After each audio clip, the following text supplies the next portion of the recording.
পাঁচালী স্রষ্টা বিভূতিভূষণ বন্দ্যোপাধ্যায়ের ব্যবহার করা বেশ কিছু জিনিসপত্র আজও রাখা রয়েছে গোপালনগর বিভূতিভূষণ বন্দ্যোপাধ্যায় লাইব্রেরিতে।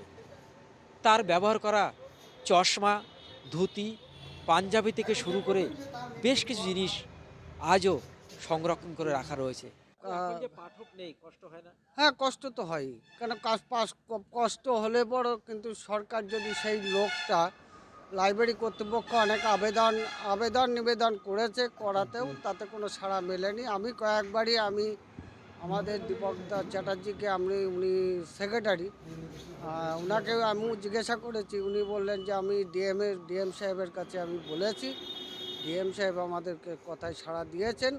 বীরেন্দ্র কিশোর ভদ্র থেকে কবি সুভাষ মুখোপাধ্যায়, সমরেশ মজুমদার সহ একাধিক কবি সাহিত্যিক এই লাইব্রেরিতে যেমন এসেছেন, তেমনি তাদের মূল্যবান মন্তব্য এখানে লিখে রেখেছেন। সময় গম গম করত এই লাইব্রেরির স্টাডি রুম।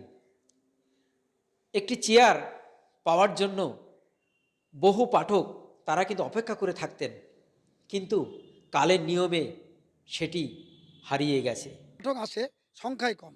আমরা সেই সংখ্যা বাড়াতে চেষ্টা করছি, পাঠকরা যাতে পাঠাগারে আসে। আমাদের বসার যে এখানে রিডিং রুম আছে, পরিবেশ সব কিছুই অনুকূলে, কিন্তু পাঠক সংখ্যা বর্তমান যে সকলে একটু বেশি মোবাইল নির্ভর হয়ে পড়ছে। আমরা চাই খেলাধুলোর যেমন প্রয়োজন সুস্থ সংস্কৃতির ক্ষেত্রে, তেমনি পাঠক যদি বই না পড়ে তার জ্ঞান ভাণ্ডার বিকশিত হবে না। মোবাইল এবং প্রযুক্তির দাপটে হারিয়ে যাচ্ছে পাঠক।